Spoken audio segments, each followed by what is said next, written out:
District 53, and the two candidates in that district are Ann Yeldell, who is a member of the Poudre School Board, and she's at a school board function at this moment, so she's not able to join us tonight.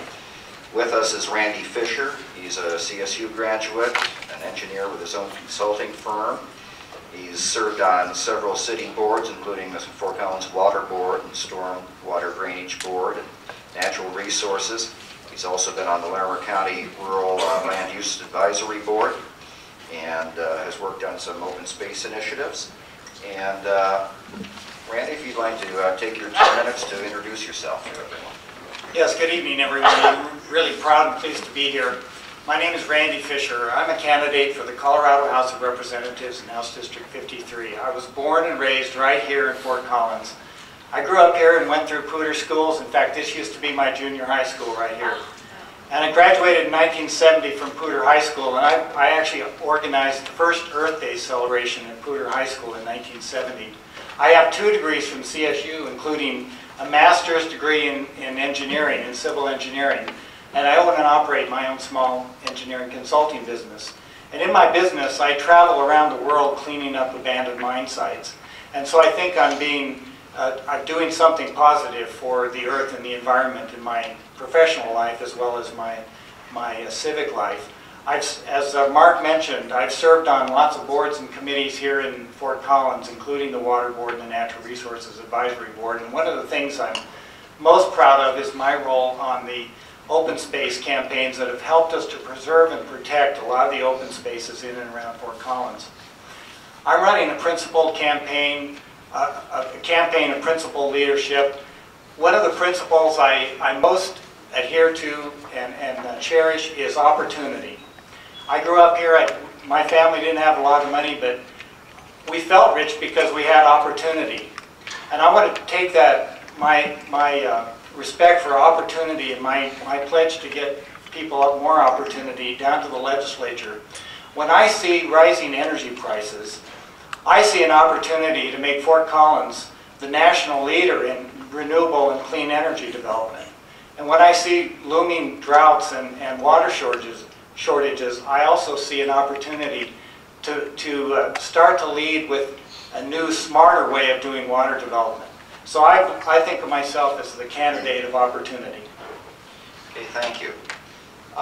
District 52, and I might mention both these districts are in the city of Fort Collins. District 52 has 2 candidates, and they're with us tonight. Bob McCluskey, who's been state representative from the district since 2003. He's a former member of the Fort Collins Parks and Recreation Board and Colorado 4-H Youth Fund. Also is a former Fort Collins City Council member and a longtime businessman in Fort Collins. John Kefalas is his opponent. He has degrees from CSU and Farley-Dickinson University. He's director of the Colorado Progressive Coalition's Tax Fairness Project. He's also served with the Fort Collins Interfaith Council and the Larimer County Housing Coalition and the Colorado Children's Campaign, and worked for a while as a Poudre School District teacher, and also was in the Peace Corps. Bob, let's start with you. Thank you, Mark. Thank you for having us here tonight. I am Bob McCluskey. Excuse me. House District 52 is the east part of Fort Collins, as well as some of the area west of College, from Mulberry on up to Highway 1. I grew up in Fort Collins. My family had Poudre Valley Creamery. A couple blocks from here, I spent a lot of time working. Actually, I went to Lesher Junior High. I didn't go to Lincoln, going through the Poudre R1 school district, and was a great school district when I was there and still is today. After going through school, working for my family, I became active in the city. I was the president of the Parks and Recreation Board. I was president and chairman of the Poudre Fire Authority. When I was on the city council, we worked during the process where we did city plan. I know Gina is here tonight to serve with me at the same time, and Jerry. Looking at land use, we spent a lot of time on that. I was on that committee for the entire length of the time we worked on that process, and listened to a lot of people in Fort Collins, incorporating all the different elements that they think were important in land planning in Fort Collins. I've been down in the legislature for 4 years. I've been on the Business Affairs and Labor Committee for 4 years, the Ag Committee for 2, and Finance for 2. I'm chairman of the Colorado Healthcare Mandates Commission, and I was asked and recently appointed to the Colorado Meth Task Force, an issue that's very important in both Fort Collins, Larimer County, and the state of Colorado. I've been active on three main areas: personal safety, healthcare reform, and job creation. I'll bring up the bills I carried a little bit later on, but you probably remember Lacey's bill, which I carried 3 years ago in response to the terrible incident we have here in Fort Collins. It's been an honor and a privilege to serve the people of Fort Collins for 4 years. Thank you. Thank you. John? Yeah, thanks, Mark. My name is John Kefalas, and I am the Democratic candidate for House District 52. First of all, I would like to thank the organizations that came together to put on this event, because I think it's about time that we frame this discussion the way it's being framed tonight. And that is, it's no longer a matter of the false choices that we've been presented with in the past, that it's either the environment or the economy. We recognize now that it's the environment and the economy, that the two go hand in hand, especially as we are in the 21st century. So I'd like to thank the sponsors of this event tonight. I'd like to tell you a little bit about myself, secondly, my service to this community, and then I wish to highlight some of the aspects of my 8-point plan that links clean environment, good jobs, and energy independence. I have lived in this community for 30 years. I have dedicated my life to helping people helping themselves. I have worked in a variety of ways. I've worked as a social worker, I've worked as an educator, I've worked as a community organizer, and as a public policy advocate. I've raised my family here. My 2 kids, this was not my school. I went to junior high school somewhere else, but both of my kids went through the entire Poudre School District, and both of my kids did very well. One is currently a junior at Colorado State University, and the second one is in the U.S. Army, currently stationed in Germany. It's interesting that the 3 issues that I focus on in my platform, one is education, the second is healthcare, and the third, interestingly enough, is the topic that we're addressing tonight. And so let me highlight for you some of the points from my 8-point plan regarding clean environment, good jobs, energy independence. Number 1, I think it is important that we consider our individual and collective actions, how they impact right now and how they impact for our children and our grandchildren, and in fact 7 generations from now.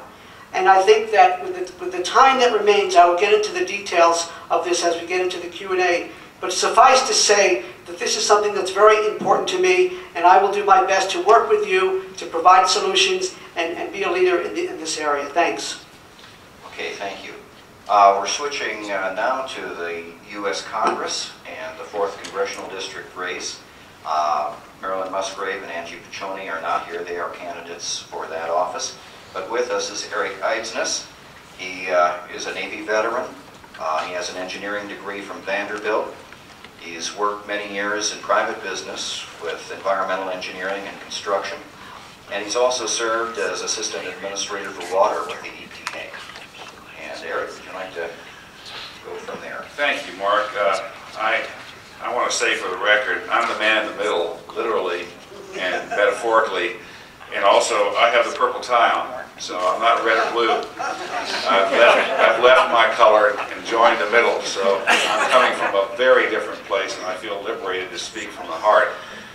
In 1968, I returned from Vietnam. I served as a naval commissioned officer in the riverine forces,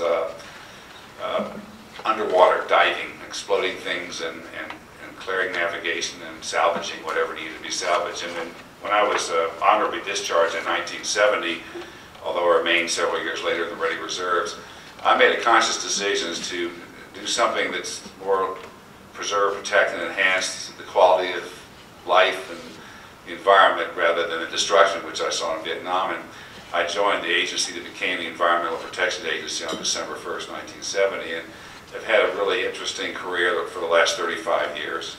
And I've done just about everything imaginable, from Superfund cleanups to run a major department of the federal EPA, to which I was appointed by President Ronald Reagan. And by the way, John, I'll tell you the words you used about the interconnectivity and the interdependency of the environment and economy. When I resigned after falling on my sword, which is another story for another time, for President Reagan, and I met with him in the White House, I used those very words in admonishing him that there were too many in the administration that just thought there was a choice, one or the other.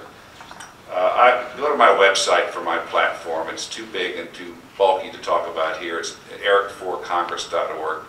That's number 4.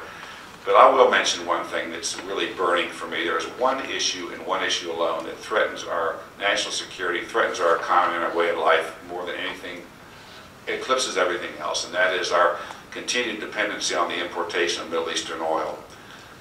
And the way our foreign policy in that region is twisted around that dependency. We need a federal leadership here in energy policy which will wean us from that dependency, decouple our foreign policy so we can no longer be occupiers, and create an economy for the 21st century. Thank you.